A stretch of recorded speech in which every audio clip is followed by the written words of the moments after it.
Yeah, TCR, the radio, Cornermen radio, man.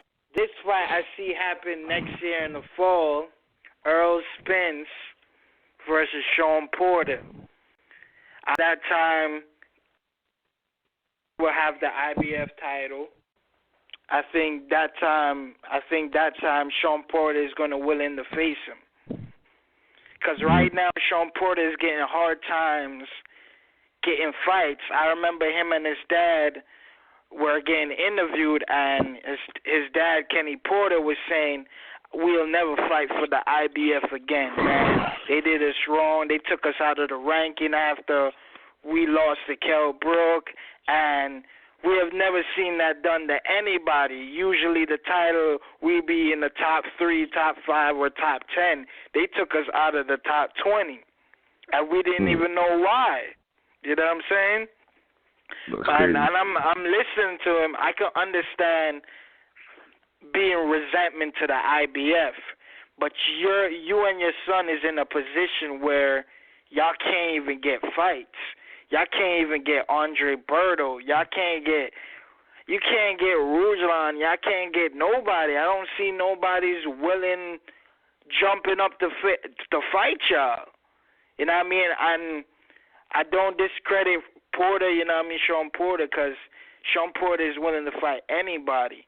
But y'all can't be doing that, saying all that bullshit, man, because y'all can't even get no fights. I don't see Keith Thurman giving you a rematch until you earn enough respect in the boxing world, like you beat a Errol Spence and get a title. Now you can bring back yourself in the conversation of a rematch. But now you're not in a seat where you can dictate any moves. Any moves. So if Shawn Porter is willing and Kenny Porter take their pride aside, they need to take this fight with Errol Spence next year, no later than next year, and go win for that title. You know what I mean? And if they don't, I just feel sorry for them because their career is not going to be, it's going to be a short one, very short one. I also noticed Dream Chasing Boxing. I really like his show. He said Shawn Porter will beat Errol Spence, and I'm like, and then he said in another way, Kell Brook will lose to Errol Spence, and Kell Brook beat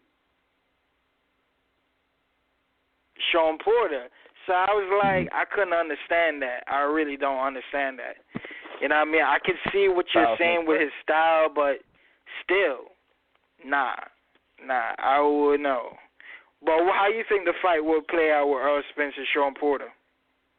Yeah, I think I know Earl's probably like, fuck, man, because I guarantee you Earl's people, they know. I got a feeling, like I was telling you, Fighter 8, like they're gonna mix and match, and I think Earl matches up good with Danny. I think he would plow through Danny. Not plow through him, but he would beat Danny. He would beat. I think him and Thurman would be a great fight. But it's like Porter, oh man, I don't think he wants that. That's the mess he doesn't want, but he wants the recognition. That's a tough fight for him because, you know, Porter's coming in. He's rushing in on you. He's big. He's strong. He's physical. He's going to be an ugly fight. You're not going to knock him out. You know what I mean? He's going to be in your grill all night like a fucking pit bull, man. He's going to be trying to just be right up in your face, making the shit ugly, man. Who knows? You know, and if Spence ain't ready for that, next thing you know, the bell rings in the 12th round, and Porter wins an ugly decision. And you're like, God damn, you know? That's what I'm saying. Yeah. It's like, that could easily happen in that fight. You know, you don't know. Spence hasn't been in there with. He hasn't been in there with anybody close to that resembles a Porter, man. You know, Chris Algieri don't get you ready for Shawn Porter, man. And is he as fast on his feet like a Keith Thurman? No, Spence is not, man. Spence is trying to come at you. That could be an ugly-ass fight, man. You know, if it ain't working for Spence that night, and Porter starts backing him up, that could be a nightmare matchup for Spence. And then Porter can be back in the game. Then Porter is going to want his rematch against Thurman, or the winner of Danny pulls it off. And that's just how I see all these guys fighting each other. A couple, I could see, Thurman. You just said Errol Spence. You don't see Errol Spence going to want to fight Shawn Porter.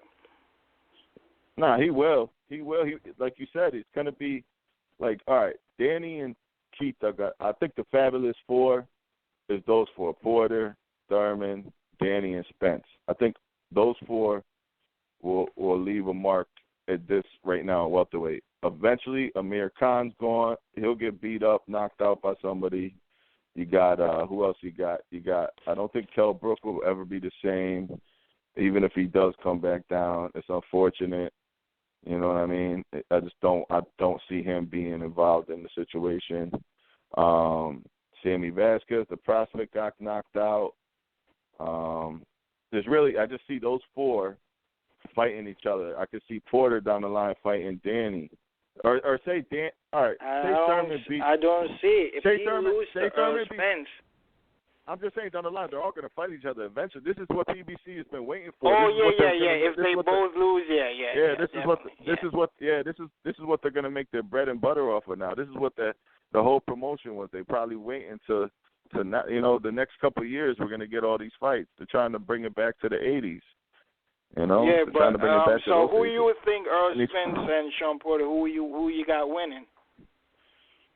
That's what I'm saying. Shawn Porter gives them a fucking ugly. Shawn Porter can make that an ugly fight.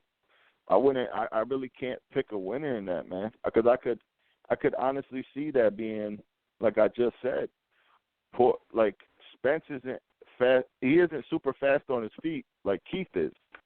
You saw how Keith beat Porter.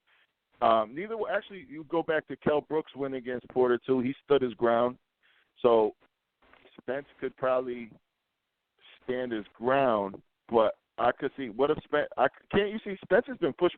I see Spence against guys getting. He does most of the bullying, but I've seen him push back. Actually, I can't remember which fight. Like basically. Yeah, but that's for a minute. It's only for a little while. It's up. All right, whoever wins it, if Porter's pushing Spence back, Spence is fucked, bro, because he can't fight. I've never seen him fight off his back foot. Have you? I've never seen a dude fight. I can't. I'm telling you, I just know. I know Spence is going to beat Porter. To me, I know he's going to beat Porter. How can you say that if you never seen him fight off his back foot? I can't say that. He's never fought off his back foot. Have you seen Keith Thurman fight off his back foot? Hell yeah, the whole fucking Shawn Porter fight. Have you seen Danny fight off his back foot? The Robert Guerrero fight. Thurman has always fought on his back foot. He did it with Soto Carras. He did it with Diego Chavez. I'm just giving you examples. He did it with Robert Guerrero. Yeah. I know all that. But I'm telling you, if you're confident in picking Spence, I'm just saying, what if Porter is winning the momentum battle and pushing him back? I don't see it. I think because Spence shots is going to be clean and accurate. Everybody who got sharpshooter hands, is going to always beat. It's going to always beat Porter. Always. Yeah. Kell Brook sharpshooted him with the 1-2 hold. He did a lovely job. That's why I think Spence is going to beat Porter. You know what I mean? So. Yeah, I see the problems. He's never fought on the back foot, but trust me, if Keith Thurman can beat him, Kell Brook can beat him. But it's a good fight. Damn right, Errol Spence can beat him. But it's a good fight where it's like it's a grimy ass fight is what I'm gonna say, right? It's one of them fights. Yeah, it's a grimy ass fight. To me, it will be a 60-40 fight in my eyes. Yeah. Some people might have it as a 50-50 fight. Some people might lead Shawn Porter 10% more than or 45, 55 split. Thinking Porter or Spence was going to win, but I just believe Spence is going to win all the way. It's going to be the decision. There's nobody going to get knocked out. I just know I just know it's going to be a good fight, though. It's going to be another fucking holy war. Because Spence is not going to be on his back foot. Shawn Porter is not going to be on his back foot. They're going to... Somebody's going to get badly hurt after that fight.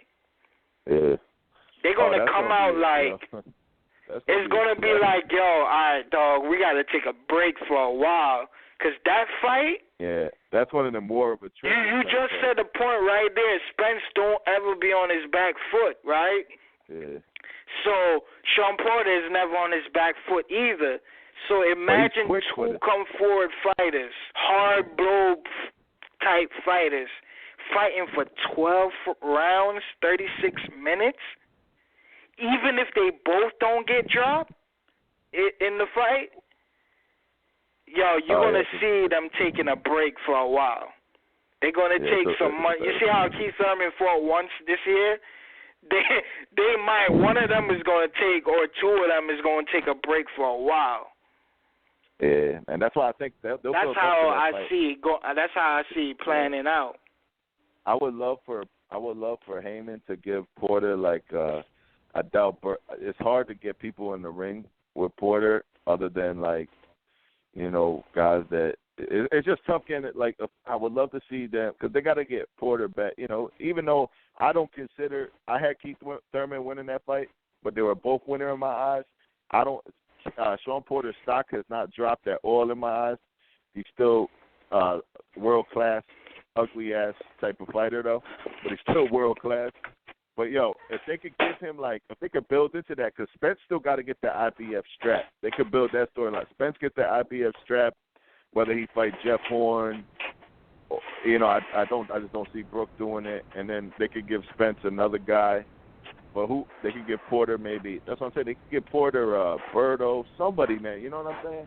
Somebody to build into the suspense so we can get that. That should be the next. That should be a big fight because we all looking at Spence now, and that's really the guy people got to understand that he's got to get through first. He's got to get through Porter before he can touch a Danny or touch a Keith. You know? Yeah, he has to. The both of them. If they want to see a Danny, Porter, if Porter wants to see Danny, he has to beat Spence. If Porter wants a rematch with Thurman, he has to beat Spence. That's the bottom line.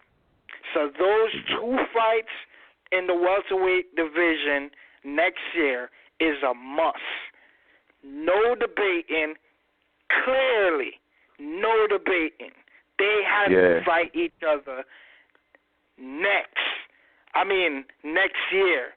They have to. The March fight, the winner of that, and the winner, Shawn Porter and Errol Spence, fight in 2018. I know it's probably a long stretch because we want to see it next year too, but we just know it's not going to happen. But if we can at least get those two fights next year, and then the winner of those two fights fight in 2018, I'll be a happy man. I'll satisfied with that. Let's say that. Okay. I'll be satisfied with that. It would have been great if the both winners can fight each other and then the winners fight in the end of 2017. But we ain't getting that. That's like being greedy. In this boxing world generation, they will be like, yo, you being greedy. So, yeah. But I'll say this. For people that are like old school type of boxing fans, I'm sorry to cut you off, but I feel like Errol Spence, and I'm not comparing any of these dudes to the legends I'm about to name, but I'm just trying to paint a picture like what the PBC is doing. I feel like Errol Spence is Hitman Hearns. Keith Thurman is the Sugar Ray Leonard. Danny Garcia is the Roberto Duran. And then you got Shawn Porter, who guys like he's the Marlon Starling of the group. You know, and Marlon Starling really didn't get his chance against those guys, but I feel like this Marlon Starling or this era Shawn Porter, he's gonna get his chance. So I mean, I'm just. So who would you call Oh, okay. None of, who's Marvin Hagler? Marvin Hagler is he got to be. None of these dudes can really jump up weight, not for a couple of years. So Marvin Hagler. Marvin Hagler. Okay. I get what you're saying. I get what you're saying. Maybe Marvin Hagler is fucking Golovkin, man. But I say this, bro. Like, none of these dudes are on that level, but it's what we get, is what we have for this generation, and it ain't bad. But, yeah, man, none of these dudes is ready. Like, we were talking about that earlier. It's for another show, but, like, none of these dudes is ready to eventually, when the dudes at 154 move up to 160, which won't be for a little while, like, then they'll move up. Like, none of these dudes can move up and challenge anybody at 154. They'll get smoked. Maybe Errol Spence, but that's it at this point. But